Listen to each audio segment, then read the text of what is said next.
La Seconde Guerre mondiale a laissé plus de 70 millions de morts, des archives militaires classifiées pendant des décennies et une quantité surprenante d'épisodes qui, 8 décennies après la fin du conflit, conservent des zones d'ombre impossibles à refermer totalement. Des généraux qui ont disparu sans laisser de traces, des trésors qui se sont perdus dans le chaos de la défaite, des armes qui n'ont peut-être jamais existé en dehors d'un rapport mal interprété et des décisions militaires qui suscitent encore la controverse académique composent une carte parallèle du conflit, une carte que la documentation officielle, malgré des décennies de déclassification, n'a jamais réussi à compléter. Certains de ces épisodes ont été partiellement résolus grâce à des archives qui ont été mises au jour bien après 1945.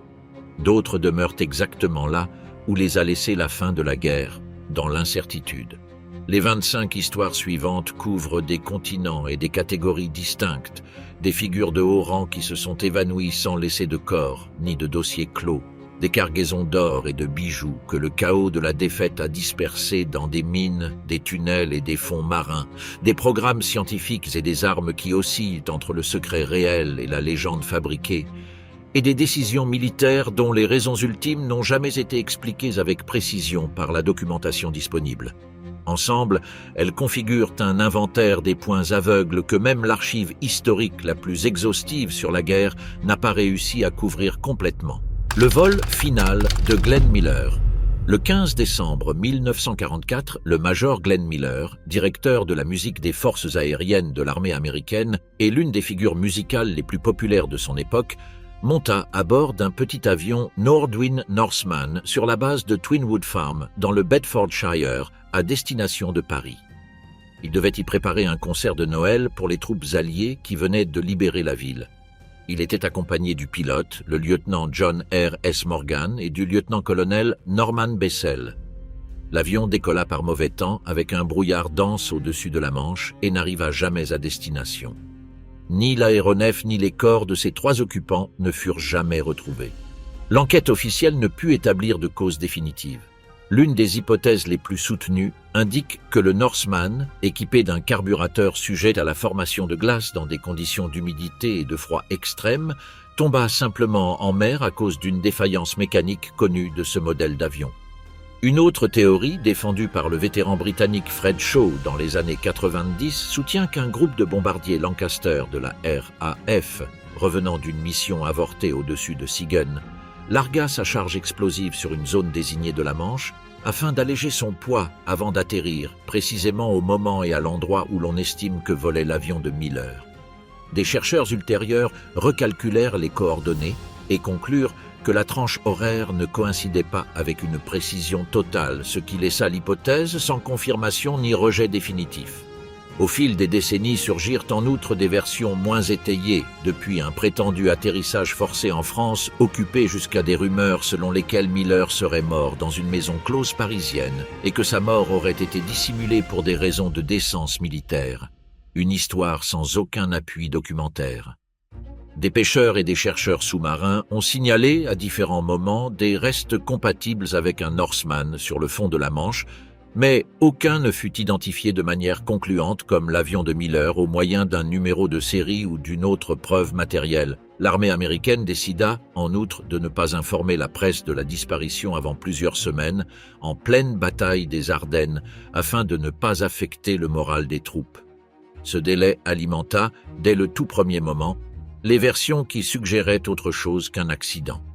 80 ans plus tard, ni l'avion ni les restes de Miller, Morgan ou Bessel n'ont été récupérés et la Manche demeure, officiellement, leur tombe. En 2014, l'historien Dennis Sprague, après avoir eu accès aux registres opérationnels complets de la RAF, localisa avec davantage de précision la zone exacte où les Lancaster larguèrent leurs bombes cette nuit-là, à plusieurs kilomètres de la route la plus probable du Norseman de Miller, ce qui affaiblit la théorie du tir ami sans l'éliminer complètement.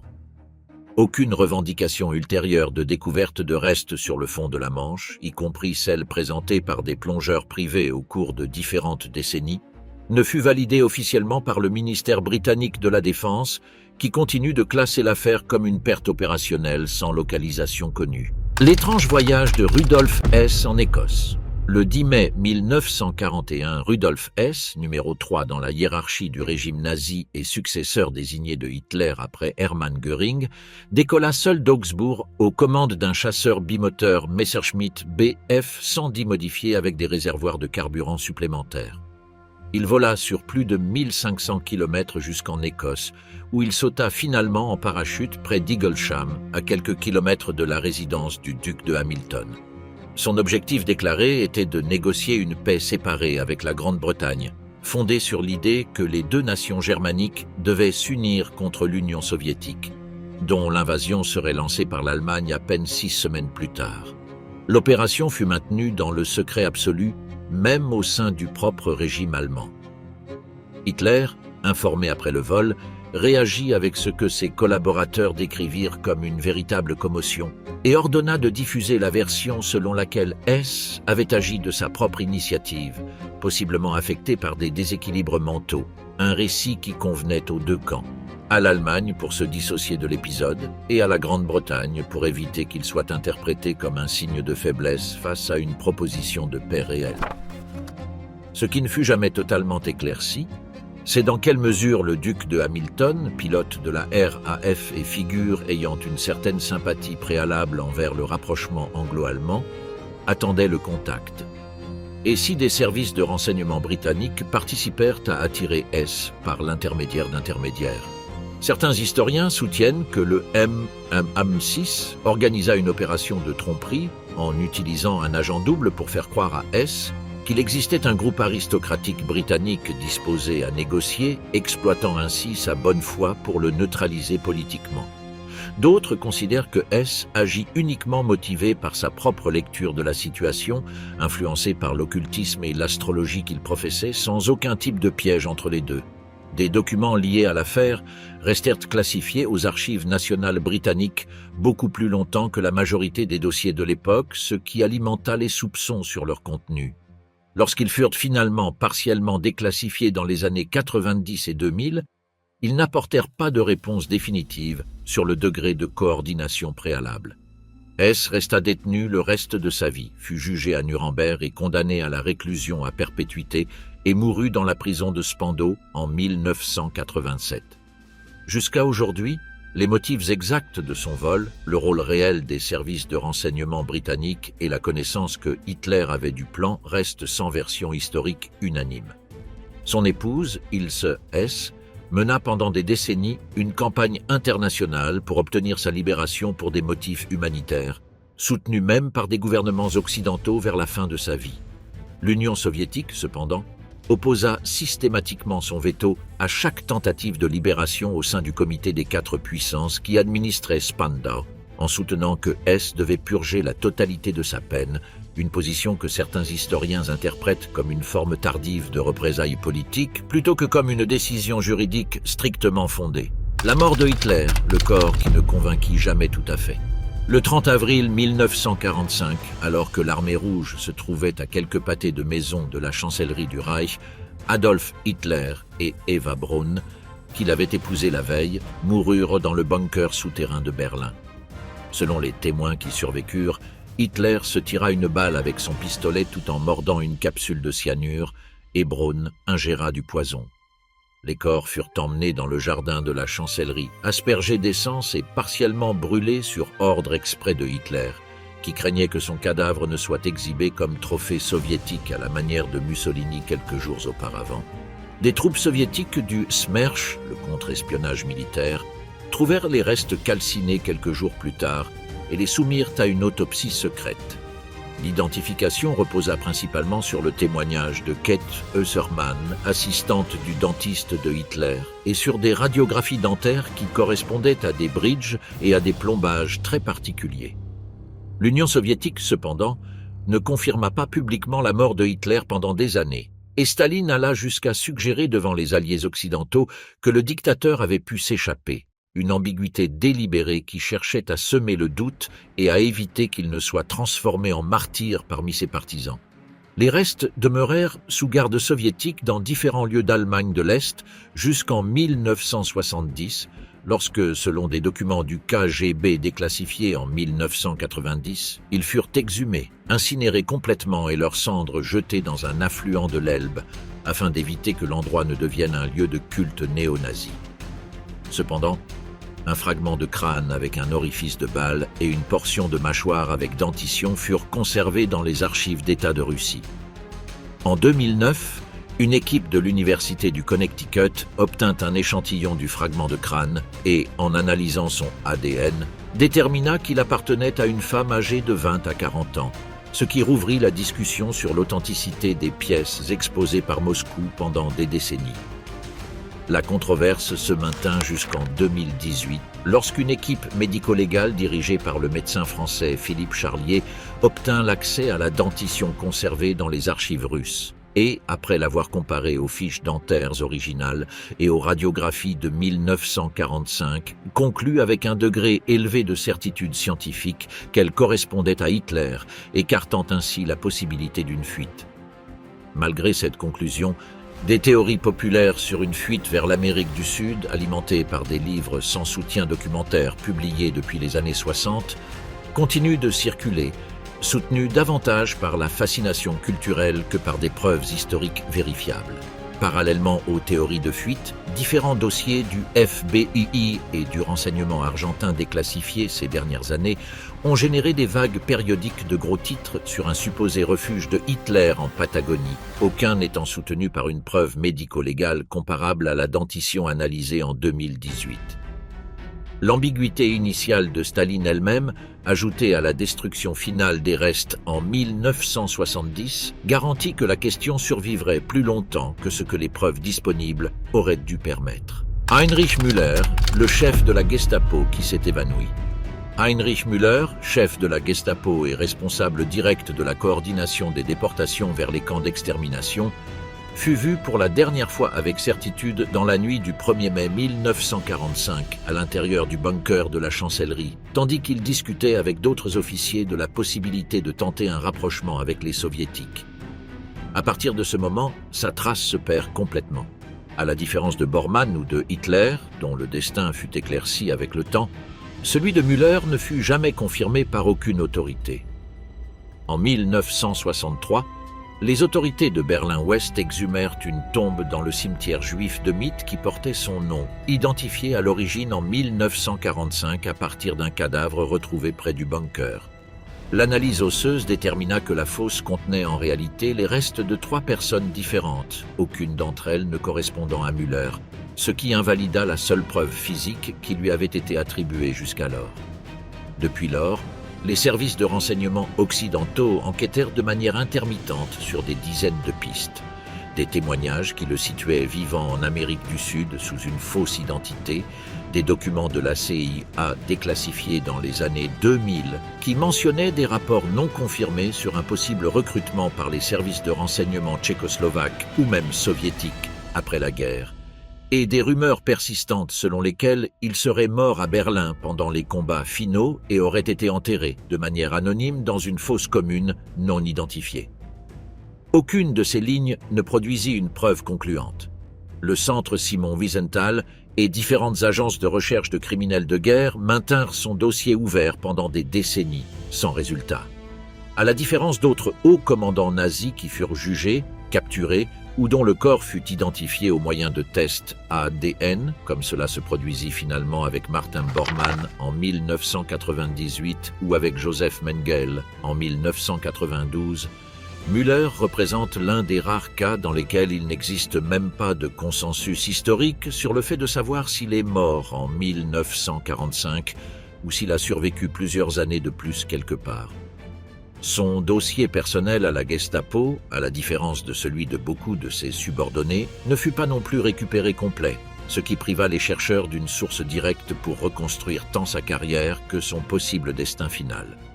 Müller avait été, en outre, l'une des pièces clés dans l'organisation logistique de la conférence de Wannsee de 1942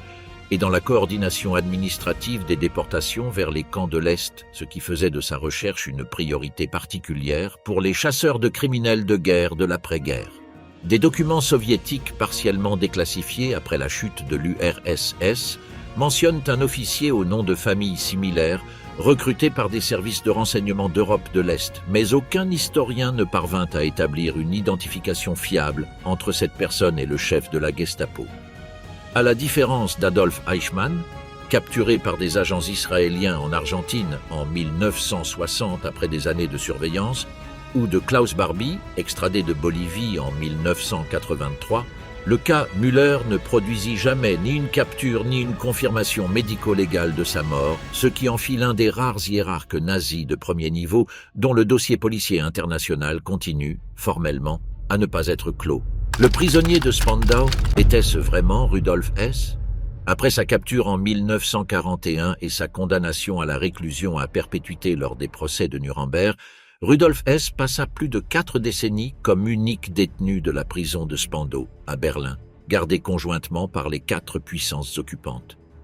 Le 17 août 1987, à 93 ans, il fut retrouvé mort dans une cabane du jardin de la prison, apparemment étranglé avec un câble électrique attaché à la fenêtre.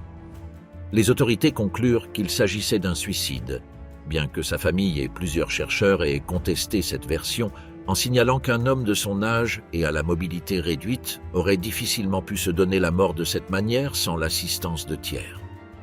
Parallèlement, depuis les années 1970, avait circulé une théorie différente et plus extrême, que l'homme emprisonné à Spandau pendant toutes ces années n'était en réalité pas Rudolf Hess, mais un sosie envoyé par les services de renseignement allemands ou britanniques, tandis que le véritable Hess serait mort ou serait resté caché ailleurs. L'hypothèse s'appuya sur des constatations médicales ponctuelles, comme l'absence de cicatrices de blessures de guerre que Hess avait subies pendant la Première Guerre mondiale, documentées dans des dossiers médicaux antérieurs à 1941 et sur des divergences signalées par certains médecins militaires britanniques qui l'examinèrent durant sa captivité à Spandau. La controverse se réactiva avec force en 1973 lorsqu'un chirurgien militaire britannique, après avoir examiné des radiographies du prisonnier, déclara publiquement ne pas trouver les marques des blessures par balle à la poitrine que le véritable Hess devait conserver selon les dossiers médicaux d'avant-guerre. Le ministère britannique de la Défense défendit toujours l'authenticité du prisonnier et des analyses génétiques et anthropométriques réalisées après sa mort, comparant des dossiers dentaires et des mesures crâniennes d'archives, soutinrent majoritairement qu'il s'agissait effectivement de Hess.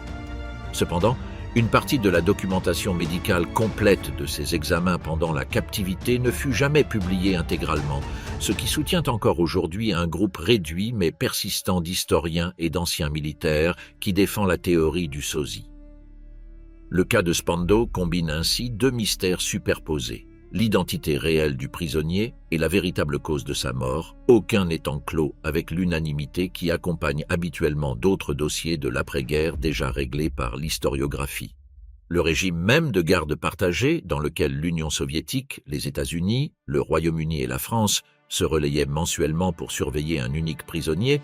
représenta en soi un coût logistique considérable pendant plus de 40 ans, ce qui amena plusieurs responsables occidentaux à se demander en privé pourquoi Moscou insistait pour maintenir un dispositif aussi onéreux afin de retenir un seul homme d'âge avancé, alimentant encore davantage les soupçons sur les véritables intérêts soviétiques derrière l'affaire. La disparition de Raoul Wallenberg. Entre juillet 1944 et janvier 1945, le diplomate suédois Raoul Wallenberg, affecté à la légation de son pays à Budapest, utilisa sa position pour émettre des milliers de passeports de protection, les appelés « Schutzpass », qui permirent à des juifs hongrois d'éviter la déportation vers des camps d'extermination, en plus d'organiser des refuges et de négocier directement avec des officiers nazis et hongrois pour freiner des exécutions massives. On lui attribue le fait d'avoir sauvé, selon différentes estimations académiques, entre 10 000 et 100 000 vies, ce qui fit de lui l'une des figures humanitaires les plus reconnues de l'Holocauste. Le 17 janvier 1945, peu après l'arrivée de l'armée rouge à Budapest, Wallenberg fut arrêté par les forces soviétiques sous soupçon d'espionnage, possiblement en raison de ses contacts avec des services de renseignement occidentaux pendant la guerre, et transféré à Moscou. À partir de ce moment, sa trace documentaire devient rare et contradictoire.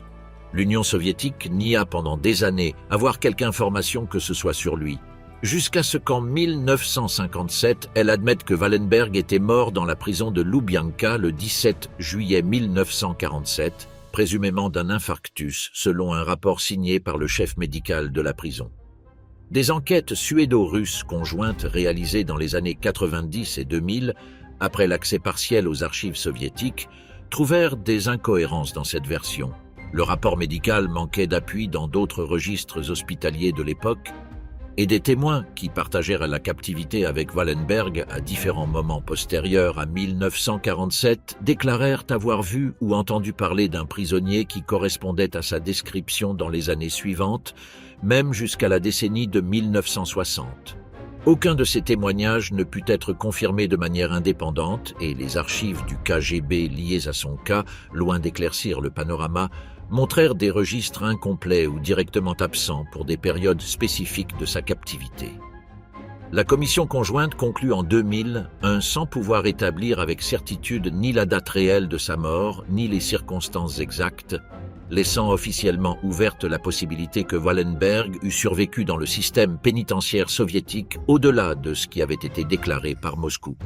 La Russie maintient classifiée une partie de la documentation liée aux prisonniers étrangers de cette époque, ce qui empêche, jusqu'à ce jour, de clore définitivement l'un des cas les plus étudiés de disparition de l'après-guerre. En 2016, le gouvernement russe reconnut formellement Wallenberg comme victime de la répression politique soviétique, un geste symbolique qui n'éclaircit pas non plus ni la date ni le lieu exact de sa mort. Des rues, des places et des monuments à Budapest, Stockholm et Buenos Aires portent aujourd'hui son nom, tandis que des archives postérieures à 1947 qui pourraient contenir des références supplémentaires à son lieu où il se trouvait demeurent, selon des diplomates suédois, non déclassifiés dans leur totalité au sein des services de sécurité russes. Lors de Yamashita, pendant l'occupation japonaise de l'Asie du Sud-Est, les forces impériales pillèrent systématiquement banques, temples, musées et résidences privées aux Philippines, en Malaisie, en Indonésie, en Birmanie et dans d'autres territoires conquis dans une opération connue officieusement sous le nom de Lys dorée. Selon la légende apparue après la guerre, une grande partie de ce butin, composé d'or, de pierres précieuses et d'objets d'art, aurait été concentré aux Philippines et caché dans un réseau de tunnels et de grottes sous la supervision du général Tomoyuki Yamashita, commandant japonais dans l'archipel, peu avant la reddition de 1945. Yamashita fut capturé, jugé pour crime de guerre et exécuté en 1946 sans qu'on lui attribue formellement connaissance ni participation directe à la dissimulation d'un quelconque trésor au cours de son procès. Cependant, la légende prit une force propre au cours des décennies suivantes, alimentée par des récits de chercheurs de trésors, d'officiers japonais retraités et, surtout, par l'affaire judiciaire de Rogelio Roxas, un serrurier philippin qui, en 1971, affirma avoir trouvé, avec un groupe d'excavateurs, un tunnel contenant une statue de Bouddha doré et des lingots d'or près de Baguio. Roxas dénonça que les autorités philippines, liées au président de l'époque Ferdinand Marcos, lui avaient confisqué la découverte. Des décennies plus tard, Roxas étant déjà décédé, un tribunal d'Hawaï statua en faveur de ses héritiers, leur accordant une indemnisation de plusieurs millions sans que cela implique pour autant une confirmation judiciaire sur l'existence ni sur la destination finale de l'or. Les historiens spécialisés dans l'occupation japonaise, à partir d'archives militaires nippones déclassifiées, considèrent peu probable qu'un trésor des dimensions décrites par le folklore populaire ait existé comme une masse unique cachée en un seul point, étant donné que le pillage japonais fut distribué et en partie documenté comme des envois réguliers vers Tokyo pendant toute la guerre. Malgré ce scepticisme académique, les Philippines continuent d'accorder des permis officiels de recherche de trésors sous ce nom. Et le mythe de Yamashita continue de motiver expéditions, livres et documentaires, sans qu'ait jamais été officiellement vérifiée la découverte d'une quantité d'or comparable à celle que décrit la légende populaire. L'historien Sterling C. Grave, auteur de l'un des livres les plus diffusés sur le sujet, soutint qu'une partie de l'or pillé aurait finalement été utilisée pour financer des fonds politiques secrets aux Philippines pendant l'après-guerre, une affirmation qui manqua de documentation bancaire vérifiable et qui fut rejetée par une grande partie de l'historiographie académique spécialisée dans l'occupation japonaise.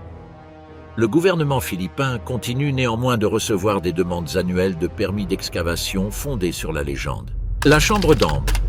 La chambre d'ambre était une salle de panneaux sculptée en ambre, en or et en pierres semi-précieuses, offerte en 1716 par le roi prussien Frédéric Guillaume Ier au tsar Pierre le Grand, et finalement installée dans le palais de Catherine, près de Leningrad, où elle fut considérée pendant des siècles comme l'une des œuvres d'art décoratifs les plus précieuses d'Europe. En 1941, après l'invasion allemande de l'Union soviétique, des officiers nazis démontèrent la salle complète en moins de 36 heures et la transférèrent à Königsberg, en Prusse orientale, où elle fut exposée dans le château de la ville jusqu'en 1944. Lorsque l'armée rouge avança sur Königsberg au début de 1945, le château subit des bombardements alliés et par la suite d'intenses combats terrestres pendant la prise soviétique de la ville. À partir de ce moment, la trace documentée de la chambre d'ambre se perd. La version la plus acceptée parmi les historiens soutient que les pièces stockées dans des caisses à l'intérieur du château furent détruites par le feu qui consuma le bâtiment en avril 1945. Un autre courant soutient que les Allemands réussirent à évacuer au moins une partie de la salle avant la chute de la ville, et qu'elle demeure cachée dans quelques bunkers, mines ou épaves encore non localisées dans la région de la Baltique. Pendant la guerre froide, tant les autorités soviétiques qu'allemandes organisèrent des recherches officielles sans résultat,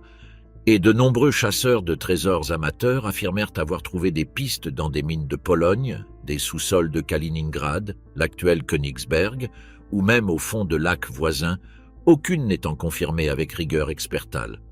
En 1997, les autorités allemandes récupérèrent une mosaïque de pierre qui faisait partie originale de la salle, entre les mains d'un ancien combattant qui l'avait prise comme butin personnel, ce qui démontra qu'au moins certaines pièces isolées avaient survécu en dehors de l'incendie du château, sans que cela résolve le destin de l'ensemble complet. Entre 1979 et 2003, des artisans russes reconstruisirent la salle depuis zéro en utilisant des photographies d'archives en noir et blanc et des échantillons d'ambre conservés, aujourd'hui exposés de nouveau dans le palais de Catherine, tandis que l'original continue de ne réapparaître dans aucune des recherches réalisées jusqu'à présent.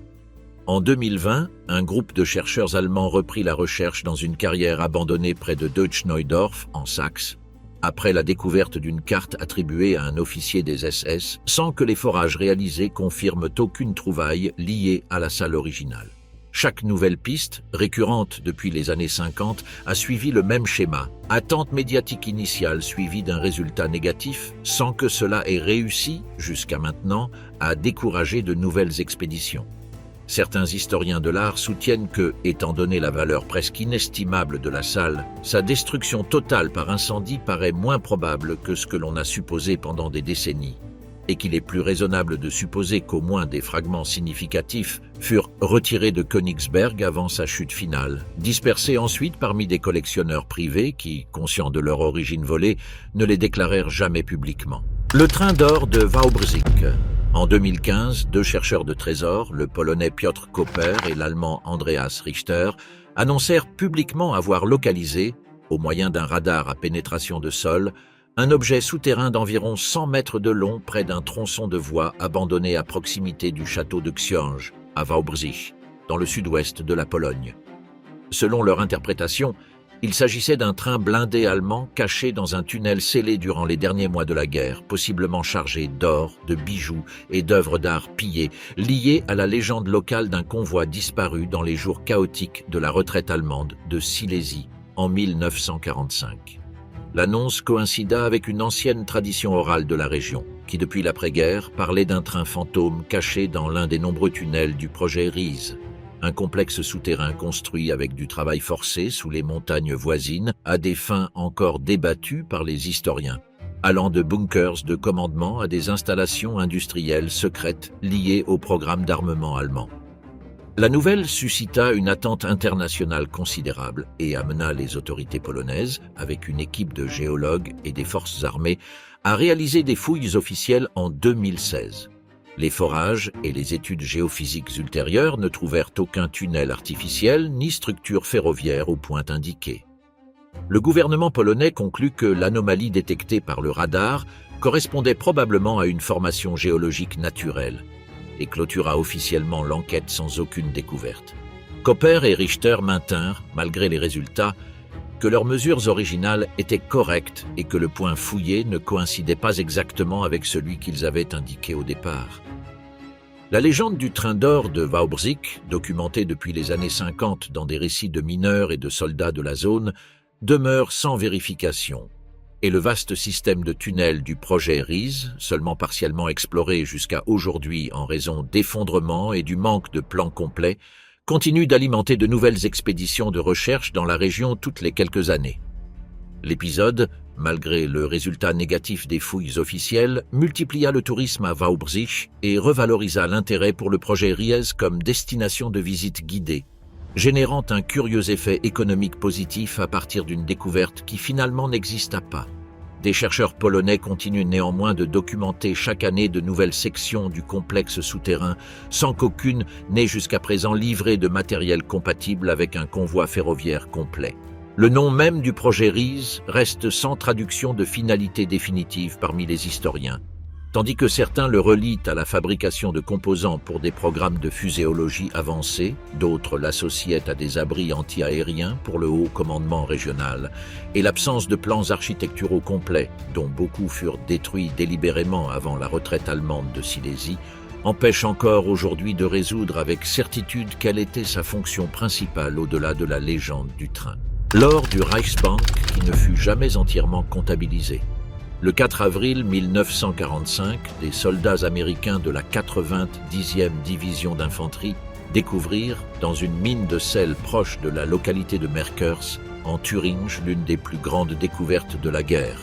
Environ 100 tonnes d'or du Reichsbank avec des devises étrangères, des tableaux et des objets réquisitionnés aux victimes de l'Holocauste, y compris des pièces dentaires en or et des bijoux personnels. Le général Eisenhower visita personnellement le lieu, dans l'une des images les plus diffusées de l'après-guerre, et le contenu fut transféré à Francfort sous stricte garde militaire. Cependant, les historiens économiques qui reconstruisirent par la suite la comptabilité du Reichsbank à partir de registres bancaires allemands signalèrent que la quantité récupérée à Merkers ne représentait pas la totalité des réserves d'or que l'Allemagne possédait au début de la guerre, ni des actifs qu'elle continua d'accumuler par le pillage des pays occupés et la confiscation de biens juifs. Une partie significative de l'or et des devises de la Banque centrale avait été distribuée dans les derniers mois du conflit entre différentes dépendances régionales, ambassades neutres et officiers des SS dans des opérations d'évacuation vers des zones considérées comme plus sûres, y compris de possibles envois vers la Suisse, l'Espagne, le Portugal et l'Amérique du Sud, à travers des réseaux bancaires et diplomatiques qui restèrent partiellement actifs jusqu'à l'effondrement final du régime. Des enquêtes d'après-guerre réalisées par des commissions alliées et rouvertes des décennies plus tard par des historiens suisses dans les années 90 dans le cadre des réclamations concernant des fonds de victimes de l'Holocauste déposés dans des banques neutres, réussirent à retracer seulement une fraction de ces mouvements, documentant des transferts vers la Banque nationale suisse dont l'origine et la destination finale, dans certains cas, ne purent être reconstruites avec une précision comptable complète. Le propre gouvernement allemand reconnut dans des rapports postérieurs qu'une portion de l'or du Reichsbank, estimée à différents chiffres selon la source consultée, ne fut jamais récupérée ni comptabilisée de manière définitive, ce qui maintient ouverte jusqu'à aujourd'hui la question de son destin exact et de combien de ces remises arrivèrent effectivement à leur destination déclarée. La dénommée Opération Safe Haven, organisée par les Alliés occidentaux vers la fin de la guerre, tenta précisément de retracer ses mouvements de capitaux vers des pays neutres, mais sa portée fut limitée par le manque de coopération pleine des banques suisses, espagnoles et portugaises, et par la priorité que les puissances occidentales donnèrent, dès 1945, à reconstruire l'Allemagne comme alliée face à l'Union soviétique plutôt qu'à poursuivre exhaustivement chaque lingot détourné pendant l'effondrement du régime. Le sous-marin Torpeter C-52 est l'or du fond du Pacifique. Dans le cadre des missions dites Yanagi, par lesquelles le Japon et l'Allemagne échangèrent technologies militaires et matières premières stratégiques pendant la guerre, le sous-marin cargo japonais I-52 appareilla de Kobe en mars 1944 à destination du port français de Lorient, occupé par les forces allemandes.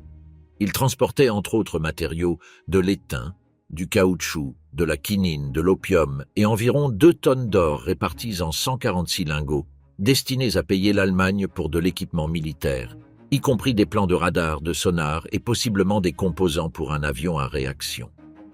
Grâce aux renseignements d'origine électromagnétique alliés, qui avaient partiellement déchiffré les communications navales japonaises, la marine des États-Unis connut à l'avance la route du sous-marin. Le 23 juin 1944, un avion torpilleur lancé depuis le porte-avions d'escorte USS Bogg localisa l'I-52 au milieu de l'Atlantique, à environ 1600 km à l'ouest des îles du Cap-Vert, et le coula avec une torpille à guidage acoustique, l'une des premières armes de ce type employées avec succès au combat naval. Les 85 membres d'équipage japonais moururent avec un officier de liaison allemand qui voyageait à bord comme observateur technique.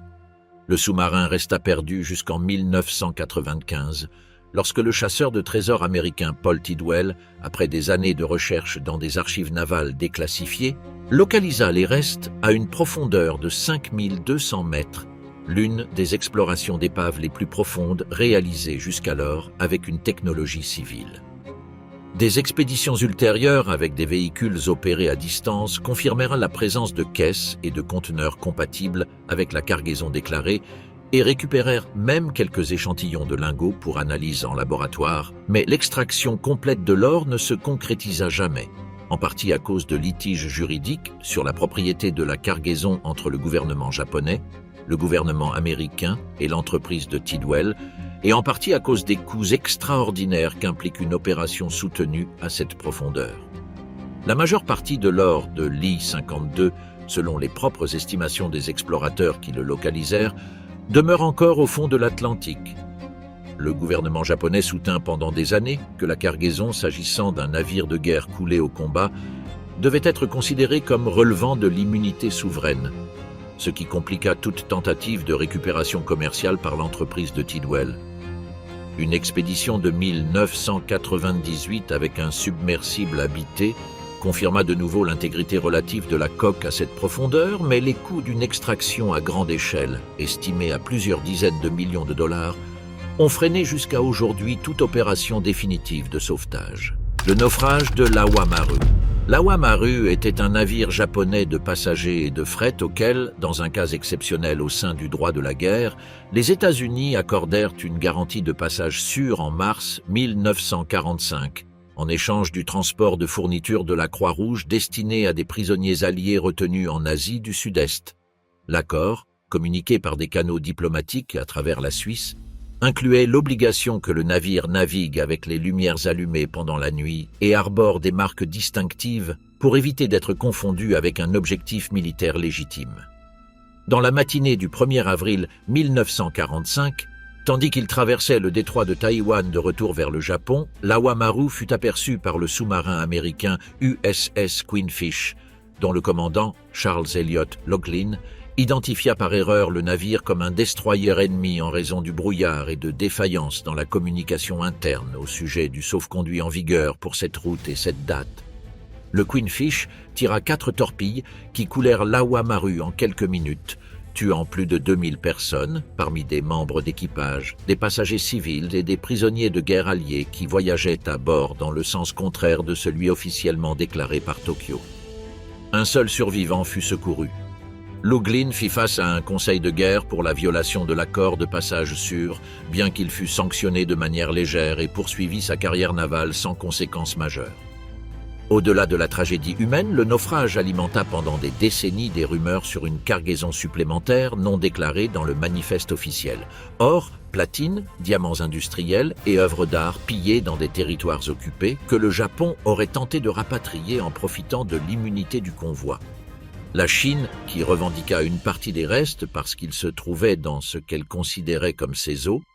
organisa des opérations de sauvetage entre 1977 et 1980 qui récupérèrent du caoutchouc, de l'étain et une quantité d'objets de valeur jamais détaillés avec précision dans les sources publiques disponibles. Des documents japonais d'après-guerre, partiellement détruits pendant la reddition,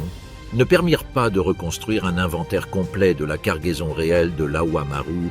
laissant sans confirmation définitive tant le contenu total du navire que le destin final de ce qui fut récupéré par les plongeurs chinois lors de ces campagnes des années 70.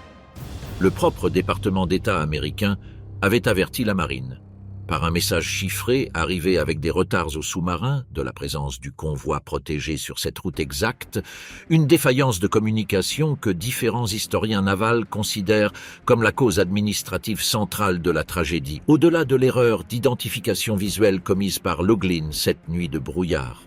L'affaire fut documentée, en outre, comme l'un des rares exemples de la guerre du Pacifique dans lequel les États-Unis reconnurent formellement avoir violé un accord de protection qu'ils avaient accordé par écrit. L'or perdu de Rommel. En 1948, la revue française Noir et Blanc publia une série d'articles signés par le journaliste Robert Ferrière qui relatèrent la découverte d'une carte, supposément dessinée par un sous-officier allemand avant de mourir, qui indiquait l'emplacement d'un trésor caché par des troupes de l'Africa Korps sous le commandement du maréchal Erwin Rommel. Selon le récit,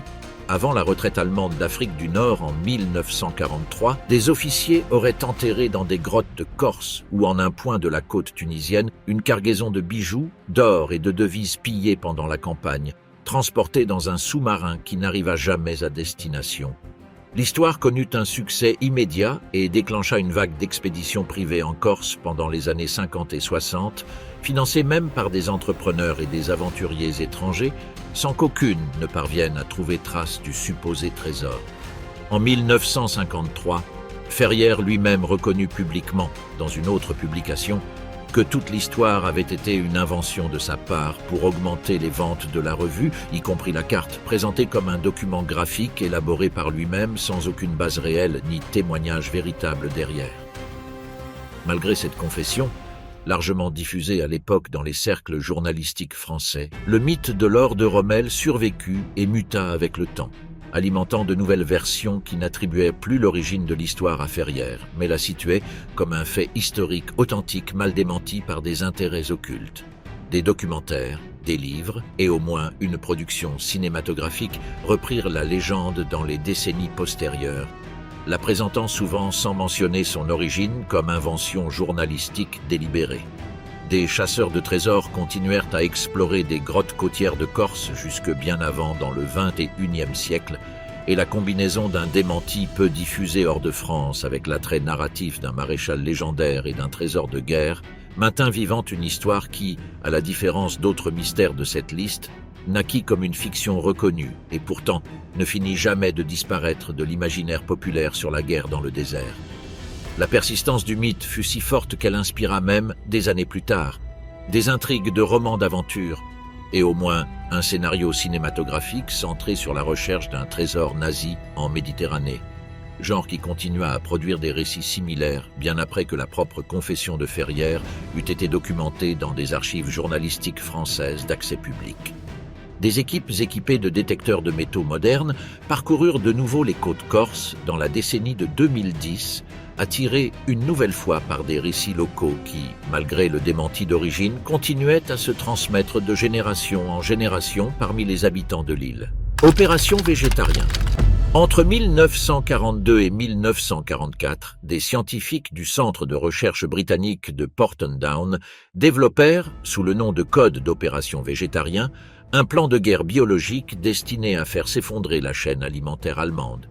Le projet consistait à fabriquer des millions de pastilles de tourteau de lin, l'aliment habituel du bétail bovin, imprégné de spores d'anthrax, et à les larguer depuis les airs sur les pâturages d'Allemagne.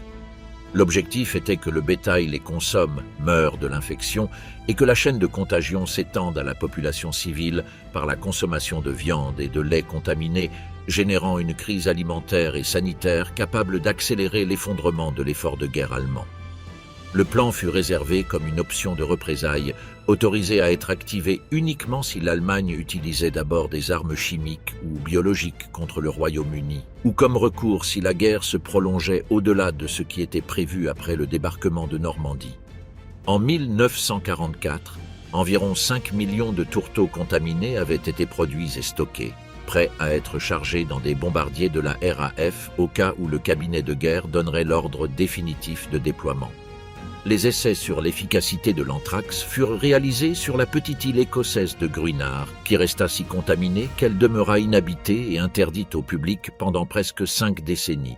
jusqu'à ce qu'un processus de décontamination avec du formaldéhyde dilué dans de l'eau de mer permette de la déclarer sûre en 1990. La reddition allemande, en mai 1945, rendit inutile l'activation du plan, et les tourteaux stockés furent détruits, selon les registres disponibles, par incinération contrôlée dans les années postérieures au conflit. La documentation complète du projet resta classifiée sous la Official Secrets Act britannique pendant plus de 3 décennies et ne fut connue publiquement qu'à partir des années 70. Des aspects, comme la quantité exacte de tourteaux finalement détruits, le protocole réel de déploiement prévu sur le territoire allemand et le degré d'approbation que le plan parvint à avoir au plus haut niveau politique britannique continuent de ne pas être complètement documentés dans des sources aujourd'hui ouvertes au public.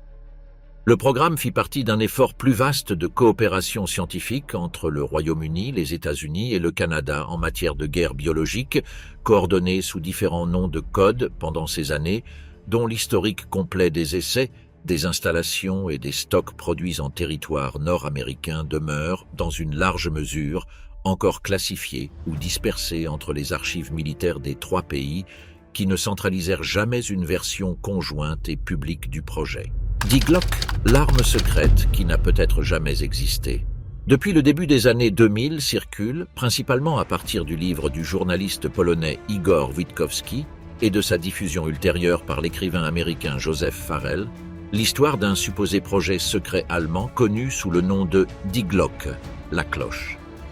Selon cette version, les SS auraient développé dans un complexe souterrain près de la rivière Bystrzyca, dans l'actuelle Pologne, un dispositif métallique en forme de cloche qui utilisait une substance mercurielle tournante, appelée dans ses récits Xerom 525, capable de générer des effets antigravitationnels ou même, selon les versions les plus extrêmes, des distorsions temporelles mesurables. Le récit soutient que le projet fut lié au général des SS Hans Kammler, responsable réel de plusieurs programmes d'armement avancés du régime, y compris le développement des fusées V2, ce qui lui donna une certaine vraisemblance superficielle en le situant au sein d'une structure de commandement qui exista effectivement et exploita des installations souterraines similaires. Cependant, les historiens spécialisés dans la documentation technique du Troisième Reich, qui ont examiné des archives de brevets, des rapports de l'Ahnenerbe et des registres du programme d'armes connu sous le nom de Wunderwaffe, n'ont trouvé aucun document original, photographie ou témoignage d'après-guerre contemporain des faits mentionnant un projet avec ces caractéristiques ou ce nom. La source primaire de l'histoire, selon Witkowski lui-même, fut un interrogatoire d'un officier polonais anonyme dont l'existence ne put être vérifiée de manière indépendante par des chercheurs ultérieurs, ce qui conduisit de nombreux historiens académiques à classer directement Die Glock comme une légende urbaine de l'après-guerre sans base documentaire, possiblement née de la confusion ou de l'exagération de projets réels mais beaucoup moins spectaculaires liés à la recherche électromagnétique ou à la propulsion conventionnelle de l'époque. Malgré ce scepticisme généralisé dans le milieu académique, l'histoire se popularisa massivement à travers des émissions de télévision, des jeux vidéo et des romans, et continue d'être citée dans des cercles de théories conspirationnistes comme preuve d'une technologie nazie cachée jamais récupérée par les Alliés, sans qu'aucune archive déclassifiée des puissances occupantes ait apporté à ce jour un seul document confirmant son existence réelle au-delà du récit original de Witkowski. Il est significatif que Hans Kammler lui-même, la figure réelle autour de laquelle fut construite une grande partie de la légende, ait disparu lui-même sans laisser de traces vérifiables dans les derniers jours de la guerre, alimentant par son absence documentaire l'idée qu'il aurait pu s'échapper en emportant avec lui des secrets technologiques jamais confirmés. Une disparition réelle qui finit par fonctionner, paradoxalement, comme un combustible supplémentaire pour un mythe que les preuves historiques disponibles ne parviennent pas à soutenir. Les Foo Fighters. Depuis la fin de 1944, des pilotes du 415e escadron de chasse de nuit des forces aériennes de l'armée américaine opérant sur le front occidental européen commencèrent à signaler des observations de petites sphères ou de lumière brillante, généralement de couleur orange ou rougeâtre, qui apparaissaient pendant des missions nocturnes et se déplaçaient en accompagnant leurs avions pendant plusieurs minutes, maintenant des distances et des vitesses qui ne correspondaient à aucun comportement d'interception conventionnel connu. Les pilotes baptisèrent le phénomène les Foo Fighters, en référence à une expression dépourvue de sens tirée d'une bande dessinée populaire de l'époque aux États-Unis. Les rapports, documentés dans des journaux de vol et des rapports de renseignement de plusieurs unités différentes et situées dans des secteurs différents du front, décrivaient des objets qui n'apparaissaient pas sur les radars des avions alliés, ne tiraient pas et n'étaient pas pris pour cible, et disparaissaient soudainement sans laisser aucune trace physique. Face à l'insistance des rapports, le service de renseignement des forces aériennes américaines ouvrit une enquête interne pendant les derniers mois de la guerre, sans parvenir à une explication officielle concluante, et envisagea brièvement, sans confirmation ultérieure, la possibilité qu'il s'agit d'une arme psychologique ou d'un dispositif d'éclairage expérimental allemand destiné à désorienter les équipages alliés. Hypothèse que la documentation allemande capturée après la guerre ne parvint à étayer dans aucune archive technique. Des explications scientifiques ultérieures proposèrent le phénomène connu sous le nom de feu de Saint-Elme, une décharge électrique lumineuse qui peut se produire à l'extrémité de structures métalliques pendant des tempêtes ou dans des conditions de forte charge statique atmosphérique, ainsi que des reflets optiques générés par des particules de carburant non brûlées expulsées par les propres moteurs des avions alliés observés depuis le cockpit dans des conditions d'obscurité totale. Aucune de ces hypothèses ne fut corroborée par des preuves physiques directes de l'époque, et la propre armée américaine n'émit jamais de conclusion officielle unifiée sur l'origine des observations.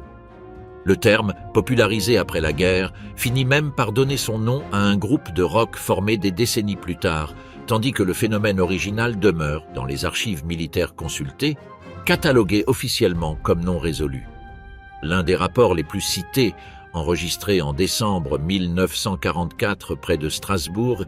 et mentionné brièvement par la revue Time en janvier 1945, décrivit jusqu'à 10 de ces lumières suivant en formation un groupe de bombardiers pendant presque une heure, sans qu'aucun artilleur ne parvienne à les toucher, ni que les pilotes ne signalent une sensation de menace directe au-delà de l'inquiétude que suscitait l'inconnu. Des unités de la Luftwaffe, selon des interrogatoires menés auprès de prisonniers allemands capturés pendant ces mois, décrivirent de manière indépendante des phénomènes similaires observés depuis leurs propres avions, ce qui écarta partiellement, aux yeux des analystes alliés, l'hypothèse d'une arme exclusivement allemande, puisqu'aucun camp ne semblait contrôler délibérément le phénomène signalé par ses propres pilotes. La bataille de Los Angeles. Dans la nuit du 24 au 25 février 1942, à peine quelques semaines après l'attaque de Pearl Harbor, et quelques jours après qu'un sous-marin japonais eut bombardé des installations pétrolières près de Santa Barbara, en Californie, les défenses antiaériennes de Los Angeles entrèrent en alerte maximale après avoir détecté, selon les radars de l'époque, la présence d'objets non identifiés survolant la ville. Pendant plusieurs heures, des batteries de l'armée tirèrent plus de 1400 projectiles antiaériens vers le ciel nocturne, tandis que des projecteurs balayaient les nuages à la recherche d'aéronefs ennemis, dans ce que la presse locale décrivit le lendemain comme une attaque japonaise directe contre le territoire continental américain. Le lendemain matin, on ne trouva aucun reste d'avion abattu, aucun corps, aucun fragment d'aéronef ennemi, ni aucune preuve de bombe lancée sur la ville. Les seuls dommages enregistrés, plusieurs morts par infarctus pendant l'alarme et par accident de la circulation dans le blackout général, ainsi que des dégâts matériels causés par la propre mitraille antiaérienne en retombant sur des habitations civiles, furent la conséquence directe de la réponse militaire et non d'une attaque réelle avérée. Le secrétaire à la marine, Frank Knox, déclara publiquement quelques jours plus tard que tout l'épisode avait été le produit d'une fausse alerte, attribuable au nerf de guerre généralisé après l'attaque de Pearl Harbor à peine 3 mois auparavant. Cependant, l'armée ne coïncida pas complètement avec cette version navale, et un rapport interne ultérieur, sans écarter la possibilité de ballons météorologiques égarés comme origine possible de la confusion initiale, ne parvint pas non plus à identifier avec certitude ce sur quoi les batteries antiaériennes avaient exactement tiré pendant plus d'une heure, ni à expliquer pourquoi de multiples observateurs en différents points de la ville décrivirent de manière concordante un objet de grande taille se déplaçant lentement au-dessus de la zone, apparemment résistant aux impacts directs de l'artillerie. L'absence d'une conclusion technique unifiée entre la version navale, qui parlait d'une alarme sans objectif réel, et celle de l'armée, qui n'écartait pas un objectif non identifié avec certitude, laissa cet épisode, connu populairement comme la bataille de Los Angeles, comme l'un des cas les plus étudiés dans l'histoire précoce des observations aériennes non identifiées aux États-Unis. Des photographies prises cette nuit-là et largement reproduites par la suite montrent des faisceaux de projecteurs convergeant sur un point fixe du ciel pendant plusieurs minutes, une image qui fut utilisée pendant des décennies aussi bien pour soutenir des théories sur des objets non identifiés que pour illustrer, selon l'interprétation officielle, le comportement erratique d'une alarme sans objectif réel derrière les lumières. L'expérience de Philadelphie est l'USS Eldridge. La légende de la prétendue expérience de Philadelphie soutient qu'en octobre 1943, la marine des États-Unis aurait soumis le destroyer d'escorte USS Eldridge à une expérience secrète fondée sur une supposée théorie du champ unifié développée par Albert Einstein, générant un champ électromagnétique capable de rendre le navire invisible au radar et, selon les versions les plus extrêmes du récit, à l'œil humain, et même de le téléporter instantanément du port de Philadelphie jusqu'à Norfolk, en Virginie, et de retour en quelques minutes. Certaines versions ajoutent des membres d'équipage qui seraient restés fusionnés avec des structures métalliques du navire ou qui auraient subi des disparitions partielles comme conséquence directe de l'expérience. L'histoire naquit à partir de lettres anonymes envoyées en 1955 et 1956 par un homme identifié comme Carl Allen, également connu sous le nom de Carlos Miguel Allende, au chercheur et écrivain sur des sujets paranormaux Maurice K. Jessup, dans lesquels il affirmait avoir été témoin de l'expérience depuis un autre navire proche de la zone. Jessup, initialement sceptique mais intrigué par le niveau de détail, enquêta sur l'affaire sans parvenir à corroborer aucune donnée vérifiable de manière indépendante, et l'histoire gagna une notoriété publique seulement dans les années 70, lorsque furent publiés des livres qui reprenaient ces lettres comme base documentaire principale. Les registres officiels de la marine américaine, y compris le journal de bord du propre USS Eldridge, montrent que le navire se trouvait dans l'Atlantique, près de New York, puis dans les Caraïbes, pendant les dates auxquelles est située le supposé expérience, sans aucun registre de sa présence à Philadelphie durant cette période exacte, et l'équipage survivant interrogé dans les décennies postérieures nia systématiquement avoir participé à quelque essai de cette nature pendant son service actif. Des historiens navals attribuent l'origine du mythe à une confusion, délibérée ou non, avec des expériences réelles mais beaucoup plus ordinaires, réalisées pendant la guerre, comme des techniques de démagnétisation des coques, connues sous le nom de degaussing pour éviter les mines magnétiques, et des essais de camouflage optique pour rendre plus difficile la détection visuelle des sous-marins ennemis. Malgré l'absence totale de soutien documentaire et les démentis officiels répétés, l'expérience de Philadelphie se maintient comme l'une des légendes les plus persistantes de la guerre navale, répliquée dans des livres, des films et des séries télévisées pendant des décennies postérieures à son origine. Le propre Maurice K. Jessup, qui avait popularisé les lettres d'Allende, mourut en 1959 dans des circonstances officiellement cataloguées comme suicide à l'intérieur de sa voiture, ce que certains partisans de la légende interprétèrent, sans aucune preuve pour l'étayer, comme un silence imposé lié à ses recherches, ajoutant ainsi un mystère supplémentaire, celui-ci complètement dépourvu de base documentaire, à une histoire qui partait déjà de sources non vérifiées dès son origine. Le naufrage passé sous silence du SS Léopoldville. La veille de Noël 1944, le SS Léopoldville, un transport de troupes belges reconverti pour l'effort allié, traversait la Manche depuis l'Angleterre vers Cherbourg avec plus de 2200 soldats américains de la 66e division d'infanterie, qui se dirigeaient pour renforcer le front pendant la bataille des Ardennes. À quelques kilomètres de sa destination, le sous-marin allemand U-486 le torpilla. L'impact ne coula pas immédiatement le navire, ce qui généra une fausse sensation de sécurité parmi une bonne partie de la troupe, tandis que l'équipage belge, avec une faible coordination avec les officiers américains et des difficultés de communication dérivées en partie de la barrière linguistique, ne parvint pas à organiser une évacuation ordonnée dans les minutes critiques qui suivirent l'impact. Les navires d'escorte proches tardèrent à venir au secours, en partie à cause de défaillances de communication radio et en partie parce que le port de Cherbourg, malgré la proximité, n'envoya pas immédiatement suffisamment d'embarcations de secours, supposément parce que c'était la veille de Noël et qu'il disposait d'un personnel réduit sur les quais cette nuit-là. Le Léopoldville finit par couler près de 2 heures après l'impact, et le bilan final des morts, selon les registres révisés des décennies plus tard, dépassa les 750 victimes, beaucoup d'entre elles par hypothermie dans les eaux glacées, tandis qu'elles attendaient un sauvetage qui n'arrivait pas à temps. L'armée américaine et le gouvernement britannique classifièrent l'incident presque dans sa totalité en alléguant des raisons de morale de la troupe et de sécurité opérationnelle et interdirent aux survivants de parler publiquement du naufrage pendant des années sous menace de sanctions disciplinaires. La conséquence fut que, pendant plus de 5 décennies, le désastre du Léopoldville resta pratiquement inconnu du grand public, contrairement à d'autres tragédies navales de la guerre d'une ampleur comparable et beaucoup plus documentée.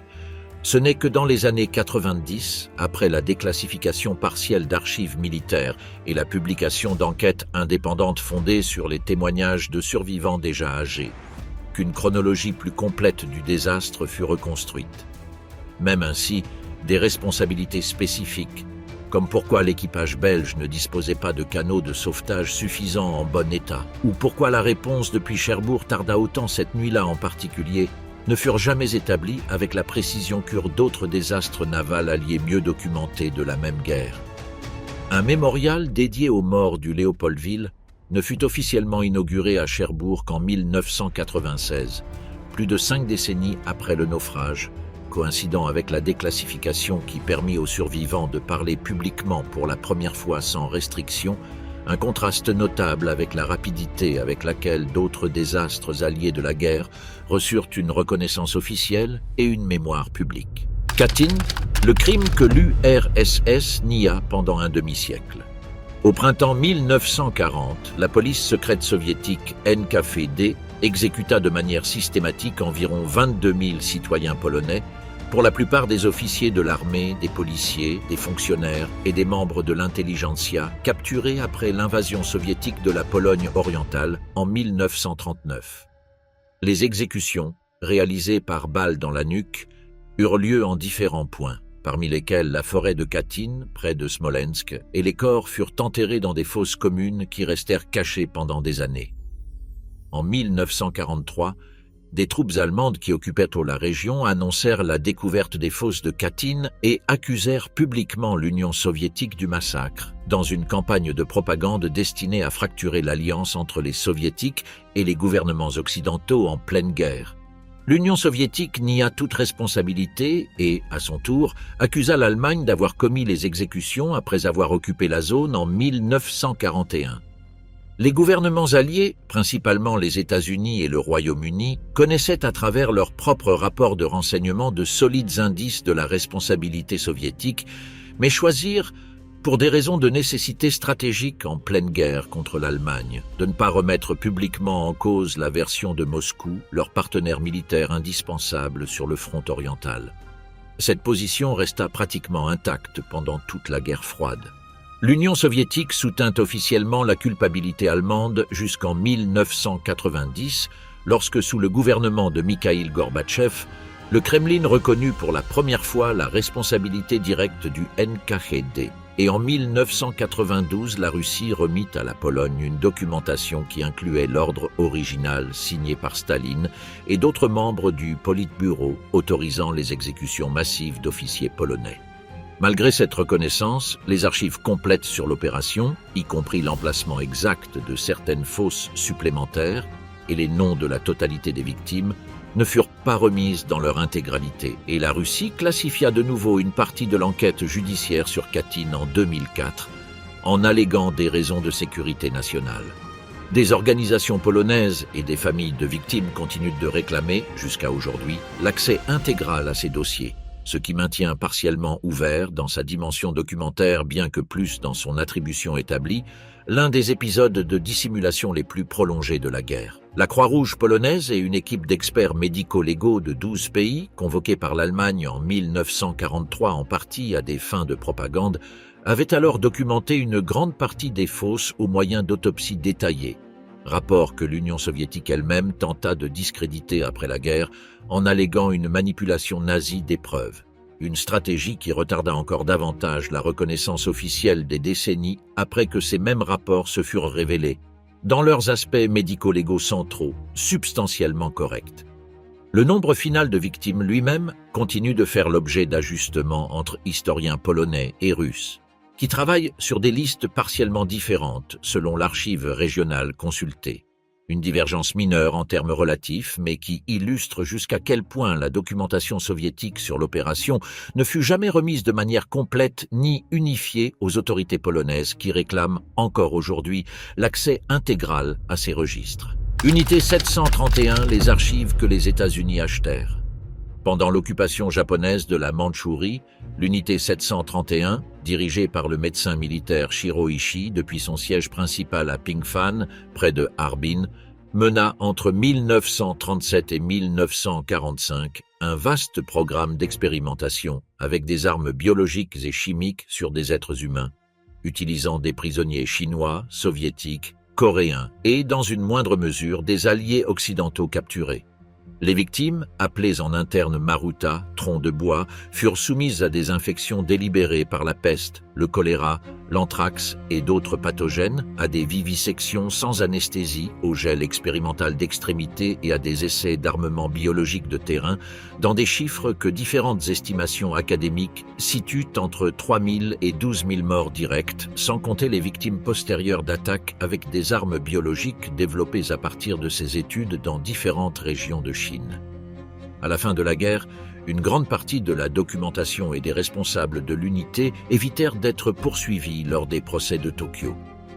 Des chercheurs américains, conscients de la valeur scientifique, obtenue de manière criminelle, des données sur les effets des armes biologiques sur les humains, négocièrent en 1947 et 1948 avec Ishii et d'autres officiers clés un accord d'immunité judiciaire en échange de l'accès complet à leurs archives de recherche, dans le cadre plus large de la guerre froide naissante et de l'intérêt américain à développer son propre programme de défense biologique avant l'Union soviétique. Cet accord resta officiellement nié par le gouvernement américain pendant des décennies, jusqu'à ce que des historiens accèdent à des documents déclassifiés à partir des années 80 qui confirmèrent tant l'existence du pacte que le transfert de rapports techniques vers des installations de recherche aux États-Unis. Cependant, des parties substantielles des archives originales de l'unité 731, y compris des dossiers médicaux détaillés des victimes et des protocoles expérimentaux complets, ne furent jamais rendus publics dans leur totalité, soit parce qu'elles restent classifiées, soit parce qu'elles furent détruites délibérément par les Japonais eux-mêmes avant la reddition, afin d'éviter des preuves incriminantes, soit parce qu'elles furent perdues pendant leur transfert. Le nombre exact de victimes, la liste complète des identités et le destin final d'une bonne partie de cette documentation continuent de ne pas être reconstruits de manière définitive jusqu'à présent. Plusieurs chercheurs qui participèrent aux expériences de l'unité se réintégrèrent sans sanction à la vie professionnelle japonaise d'après-guerre, et certains occupèrent ensuite des postes importants dans l'industrie pharmaceutique et médicale du pays, une continuité que des historiens japonais et étrangers considèrent comme une conséquence directe, quoique inconfortable, du pacte d'immunité signé avec les États-Unis dans les années 40. L'Ahnenerbe et la recherche nazie au Tibet. En 1938, l'Institut de recherche des SS, connu sous le nom d'Ahnenerbe, fondé par Heinrich Himmler pour étayer scientifiquement les théories raciales du nazisme, organisa une expédition au Tibet dirigée par le jeune zoologiste Ernst Schaeffer. L'équipe, intégrant aussi des anthropologues et des techniciens de cinéma, resta plusieurs mois dans la région à collecter des spécimens de faune, à réaliser des mesures crâniennes et anthropométriques sur la population locale et à filmer du matériel documentaire, avec l'objectif déclaré d'apporter des preuves aux théories de Himmler sur une origine aryenne commune entre les peuples de l'Himalaya et les races nordiques européennes. Les registres officiels de l'expédition, aujourd'hui conservés dans des archives allemandes, documentent un travail de terrain relativement conventionnel pour les standards, profondément raciste, mais méthodologiquement orthodoxe, de l'anthropologie physique de l'époque, sans aucune mention de la recherche d'artefacts ésotériques, de villes perdues ou du Saint Graal, éléments qui apparaissent bien de manière récurrente dans des livres et documentaires sensationnalistes publiés des décennies plus tard, qui combinèrent ce voyage réel avec les intérêts personnels de Himmler pour l'occultisme, l'ésotérisme germanique et des légendes comme celle de Shambhala, un royaume mythique bouddhiste que certains cercles ésotériques européens du début du XXe siècle associaient à tort à une supposée origine aryenne perdue. Les historiens qui ont étudié en profondeur les archives de Lahnenerbe s'accordent à dire qu'il n'existe pas de documentation qui soutienne une mission de recherche d'objets surnaturels et attribuent la persistance du mythe à la combinaison entre l'intérêt personnel et vérifiable de Himmler pour l'occultisme, qui alla jusqu'à financer au sein de son institut des études sur l'astrologie et la radiesthésie, et la curiosité culturelle postérieure pour trouver une explication plus spectaculaire aux motivations réelles du régime nazi. Ce qui demeure bien comme une zone authentiquement moins documentée est le destin final d'une bonne partie du matériel anthropologique et photographique collecté pendant le voyage, dispersé après la guerre entre différentes archives européennes sans catalogage unifié, et l'influence exacte que ce matériel eut sur les politiques raciales appliquées ensuite par le régime, un lien que les historiens ne parviennent à reconstruire que de manière partielle et indirecte à partir de sources secondaires. L'équipe de Schaeffer alla jusqu'à mesurer anthropométriquement plusieurs centaines d'habitants locaux et à prendre des moulages faciaux à des fins comparatives, un matériel aujourd'hui considéré comme profondément contestable du point de vue de l'éthique scientifique contemporaine, conservé partiellement dans des archives anthropologiques allemandes et encore objet de débat sur son éventuelle restitution ou son destin muséistique définitif. L'explorateur suédois Sven Hedin, célèbre pour ses traversées asiatiques antérieures, collabora indirectement à l'organisation du voyage, bien qu'il ait toujours gardé une distance publique à l'égard des théories raciales qui motivaient Himmler. La mort de Patton, accident ou quelque chose de plus. Le 9 décembre 1945, alors que la guerre était déjà terminée et en pleine période d'occupation alliée de l'Allemagne, le général George S. Patton voyageait comme passager dans une voiture officielle près de Mannheim lorsqu'elle entra en collision à basse vitesse avec un camion militaire américain. L'impact, apparemment mineur pour les autres occupants du véhicule, fit que Patton, assis sur le siège avant sans protection, se frappa violemment la tête contre le pare-brise, se fracturant le cou et restant immédiatement paralysé du cou vers le bas. Il resta hospitalisé à Heidelberg pendant 12 jours, l'esprit lucide mais le corps immobilisé jusqu'à mourir le 20 et 1 décembre 1945 à cause d'un caillot qui provoqua un arrêt cardiaque soudain. Patton avait été, durant les mois précédant l'accident, une figure de plus en plus inconfortable pour le haut commandement allié en raison de ses déclarations publiques contre la dénazification telle qu'elle était appliquée, de son hostilité ouverte envers l'Union soviétique et de ses commentaires sur l'opportunité de poursuivre la guerre contre les soviétiques pendant que l'armée alliée était encore mobilisée en Europe, positions qui générèrent de sérieuses tensions avec Eisenhower et avec la politique officielle américaine de l'après-guerre récente. Cette friction politique alimenta, dès peu après sa mort, des théories suggérant un assassinat dissimulé sous la forme d'un accident fortuit. La version la plus diffusée provient d'un livre publié en 1979 par le journaliste Robert Wilcox, qui recueille la supposée confession attribuée à un ancien agent de l'Office of Strategic Services appelé Douglas Bazata, lequel aurait déclaré des décennies plus tard avoir organisé le choc sur commande et qu'un agent soviétique aurait ensuite empoisonné Patton pendant son hospitalisation afin d'assurer sa mort définitive. Aucune de ces affirmations ne parvint à obtenir un soutien documentaire indépendant. Les dossiers médicaux disponibles sont compatibles avec une mort par complication d'un traumatisme accidentel et le conducteur du camion impliqué, identifié comme le soldat Robert L. Thompson, ne fut jamais enquêté au-delà de la procédure administrative habituelle de l'époque. La combinaison d'une mort soudaine, d'un contexte politique tendu et d'une confession tardive sans vérification indépendante maintient vivante la théorie dans certains secteurs, bien que sans preuve, pour l'appuyer au-delà du récit d'une seule source jamais corroborée par une documentation supplémentaire. Eisenhower lui-même, dans une correspondance privée écrite peu après l'accident, décrivit la nouvelle comme profondément inattendue. Sans manifester dans ses lettres aucun soupçon d'irrégularité, un détail que les historiens citent habituellement pour opposer la froideur institutionnelle du moment à l'intensité que la théorie de l'assassinat naquit que des décennies plus tard. Pourquoi les Alliés ne bombardèrent pas Auschwitz ? À partir de 1944, le renseignement allié disposait d'informations de plus en plus précises sur le fonctionnement du complexe d'Auschwitz-Birkenau.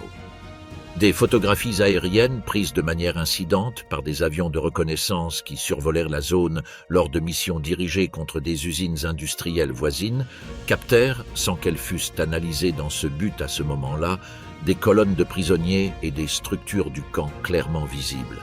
À cela s'ajouta, au milieu de cette année-là, le rapport détaillé élaboré par Rudolf Vrba et Alfred Wetzler, 2 prisonniers qui avaient réussi à s'échapper du camp, décrivant avec précision le fonctionnement des chambres à gaz et des crématoires aux autorités alliées. Des organisations juives, parmi lesquelles le Congrès juif mondial et des représentants de communautés hongroises, demandèrent officiellement au département de la guerre américain et à la Royal Air Force britannique que soient bombardées les lignes ferroviaires conduisant au camp, ou directement les installations d'extermination, comme moyen de freiner les déportations massives de Juifs hongrois qui s'intensifiaient durant cette période. Le sous-secrétaire à la guerre américain, John McCloy, répondit dans une communication officielle d'août 1944 que l'opération demandée détournerait des ressources aériennes considérées comme essentielles pour d'autres opérations décisives en cours à ce moment de la guerre, et que sa viabilité technique était douteuse étant donné la distance depuis les bases alliées alors disponibles. Des historiens postérieurs ont longuement débattu cette justification en signalant que des bombardiers alliés survolèrent et attaquèrent des installations industrielles situées à quelques kilomètres du propre camp durant ces mêmes semaines, ce qui indiquerait que la distance n'était pas un obstacle technique insurmontable comme on l'avait soutenu. D'autres historiens défendent qu'un bombardement de précision sur les lignes ferroviaires aurait eu des effets limités, étant donné que celles-ci pouvaient être réparées en quelques jours avec de la main-d'œuvre forcée, et qu'attaquer directement les chambres à gaz aurait tué un nombre significatif des propres prisonniers sans garantie d'arrêter le génocide en cours au-delà de l'effet immédiat. Il n'a pas été possible d'établir avec certitude documentaire dans quelle mesure la décision répondit strictement à un calcul militaire rationnel, à une méconnaissance réelle de l'ampleur de l'extermination en cours, ou à un manque de priorité politique face à la souffrance de la population juive européenne, et les archives disponibles sur les délibérations internes de cet été-là restent, comme le reconnaissent les propres historiens qui les ont consultées en profondeur, incomplètes sur des points clés de la chaîne de décision. Winston Churchill, après avoir pris connaissance en juillet 1944 des rapports sur l'extermination en cours, écrivit à son secrétaire aux Affaires étrangères que tout moyen disponible soit utilisé pour l'arrêter, une instruction qui, comme le montrent les archives britanniques disponibles, ne se traduisit finalement pas par un ordre opérationnel concret de bombardement, sans que les documents connus jusqu'à aujourd'hui expliquent avec précision à quel point de la chaîne de commandement cette intention initiale se dilua. Le massacre de Malmedy.